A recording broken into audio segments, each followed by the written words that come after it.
que 2025 não vai ser um ano fácil, não que 2024 tenha sido.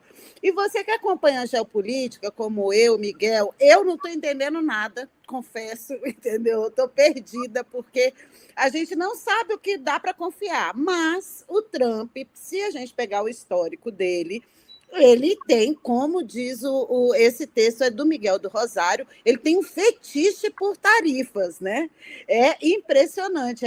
Ele transformou, e aí a gente pode discutir vários aspectos desse fetiche dele, inclusive a falta de confiança que a comunidade internacional hoje em dia deposita no dólar. Fala, não, esse cara vai ficar usando isso daí como arma, se você disser que ele é feio ou o cabelo dele é bagunçado, ele vai me tacar uma tarifa. E aí mas o que mais me preocupa, Davidson, e eu queria, além dessa questão econômica, né, que mexe na vida da gente, é o tal do Marco Rubio.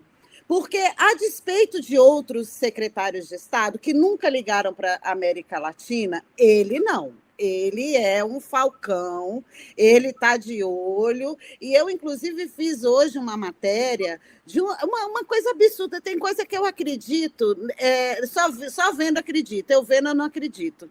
É um think tank americano que soltou um alerta, um relatório dizendo que a China agora tem bases militares em Cuba para espionar os Estados Unidos. E me pareceu um ensaio, sabe, assim, um pré-lançamento do que vem por aí. Queria que você falasse para a gente como é que você vê aí a situação do Sul global, em especial da América Latina, com a chegada do Trump.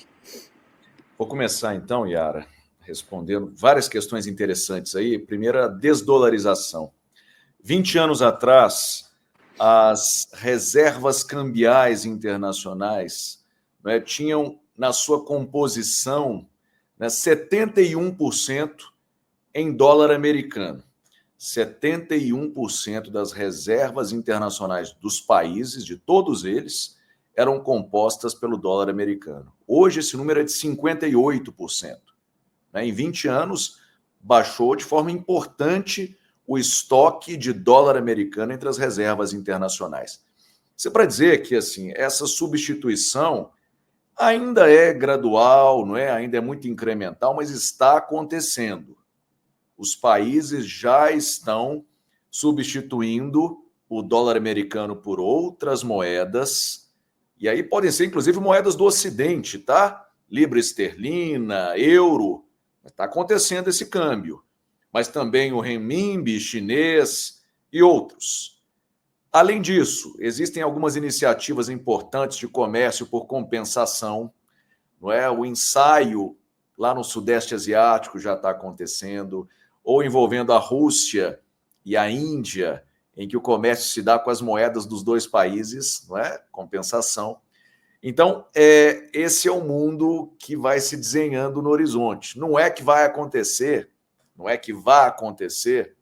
da noite para o dia uma substituição completa do dólar por outras moedas. Nem viável é. Tem uma série de países no sul global que vivem da exportação de commodity, não é? E que precisam estar bem integrados nos circuitos do comércio de gêneros, comércio internacional, que se dá em boa medida em dólar americano. Então, está acontecendo, é lenta essa substituição, mas essa substituição já assusta os Estados Unidos da América, porque já significa diluição do poder. Os Estados Unidos podem fazer intervenções em países estrangeiros de modo remoto. Uma decisão do Fed, do Banco Central dos Estados Unidos, pode colocar países ao redor do mundo de joelhos, não é? Então, a substituição do dólar por outras moedas tem esse objetivo velado de diminuir risco, né? Diminuir a exposição de ativos financeiros, diminuir a capacidade de alavancagem que os Estados Unidos têm. Então, eu acho que isso tudo é importante, deve ser considerado. Sobre o Rubio, Marco Rubio, que foi anunciado pelo Trump como novo secretário de Estado, que é o cargo mais alto da diplomacia dos Estados Unidos da América. Rubio é um descendente de cubanos, senador pelo estado da Flórida e reconhecidamente um falcão, um indivíduo que tem visões sobre o papel dos Estados Unidos como um garante da ordem e, se necessário for, os Estados Unidos devem fazer intervenções, devem operar numa chave do unilateralismo, evitando os foros multilaterais. Não tem essa conversa de direito internacional, é o interesse nacional dos Estados Unidos em primeiro, segundo, terceiro lugares, não tem concessões, é America First, né? América, os Estados Unidos vêm primeiro. Primeiro, segundo, terceiro lugares. Depois você considera as necessidades e os interesses de outros atores. E talvez de forma inédita, até por ser um latino, por pertencer a essa comunidade étnica, o Rubio deve olhar mais para a América Latina.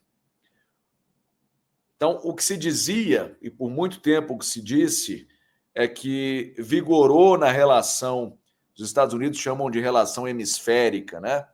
Entre os Estados Unidos e o resto das Américas. O que prevaleceu foi a chamada negligência benigna. Eles não prestavam muita atenção, isso era bom para a gente, para o Brasil especialmente, dava um pouco mais de margem de manobra. Contudo, quando o secretário de Estado ele é latino, quando o adjunto dele é o ex-embaixador dos Estados Unidos no México, isso parece sinalizar para uma repriorização da América Latina. E eu não acredito que seja para o bem.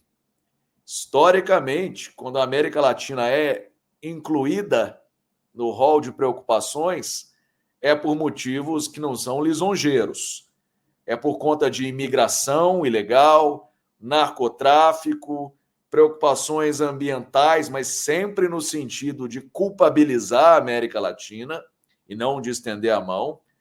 Então, eu não acho que seja uma boa notícia ter um secretário de Estado latino atento às dinâmicas da América Latina. No primeiro mandato do Trump, só para lembrar, dentre outras iniciativas, dentre outras atitudes, ele, por exemplo, rompeu com uma tradição que era de permitir entre aspas, tá? Que o presidente do Banco Interamericano de Desenvolvimento fosse de outro país que não os Estados Unidos. Quando ele chega à Casa Branca, ele nomeia um de seus prediletos, não é? Para ocupar essa função.